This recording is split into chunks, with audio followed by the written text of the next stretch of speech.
Hello, everyone. This is Don Jergler, and welcome to the Insuring Cannabis podcast, a bi-monthly trip into the intersection of two industries that couldn't be more different. Hi, I'm here with Griffin Basden of AlphaRoot, and we're going to talk a little bit about 280E and some of the changes in the federal stance on cannabis. But before we do that, Griffin, can you introduce yourself and tell us a little bit about what you do with AlphaRoot? Absolutely. Thank you guys for having me.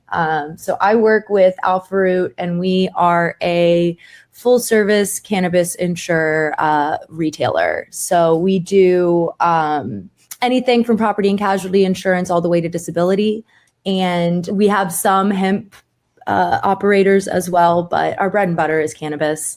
And so with this rescheduling news that came across, it's been kind of interesting, right? A lot of changes are going to happen over this next year. Just for a little overview, I know you're the people who listen to this podcast and read your articles have some insight into what this rescheduling could mean. But 280E is going to allow us, our cannabis operators, to deduct business expenses from their taxable income. And basically, long and short of it is that more people will have money once this finally goes through. As we know in cannabis, more money is always a good thing, especially if you use it to buy insurance with. That's what I like to say, at least. Yeah. Well, I mean, more money is a good thing. And I guess it's going to impact cash flow, right? Absolutely. Cash flow for the people that we work with has been a huge issue over this past 18 months or so. And being such a cash heavy business in what seems like a recession this year has been tough for a lot of these smaller operators. So definitely will free up some cash at the operator level to allow for, maybe their employees get paid a little bit more. Maybe they're able to hold more stock, invest in new locations. It really should help out the smaller operators so much, though. That's great news, because you don't hear a lot of good news like on the West Coast, from the cannabis industry lately. I mean, you talk about, an industry that some people worry is built out, the glut, that sort of thing. So you get some good news out of this for a change, right? Finally. And, it's interesting because the news that came out is more of a direction for cannabis to be rescheduled and not actual rescheduling. So, all these conversations we're having now are all theoretical, assuming the DOJ actually reschedules it. As far as I know, that hasn't been done yet.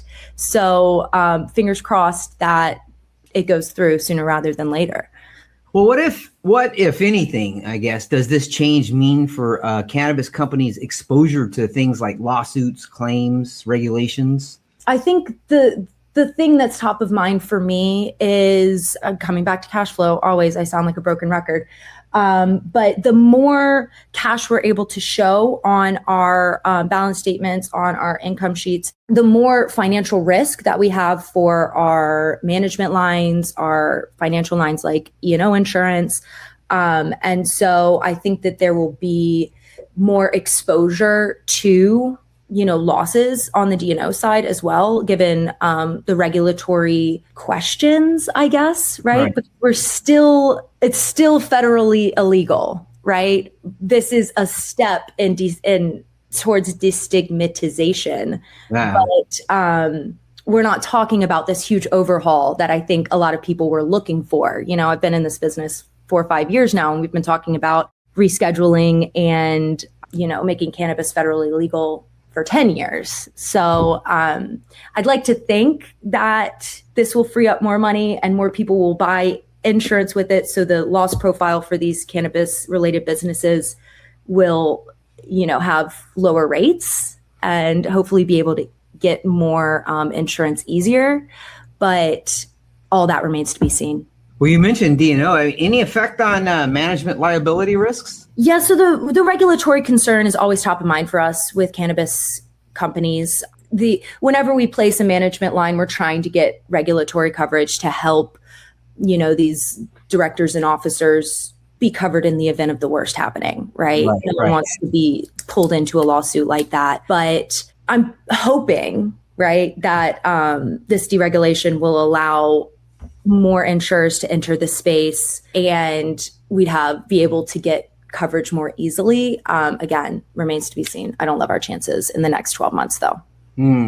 Well, yeah, there's always a caveat. Well, always, yeah. What sort of coverages could be needed following this change, or could be needed more? I still think that D&O is going to be one of the biggest concerns, but like always, these package risks are more important from a operator point of view, right? General liability, product liability, property liability, to protect your investment into the cannabis space. And I'm hoping that with more freed up money, that these smaller operators will have less of a high bar, right, to be able to adequately cover their investment.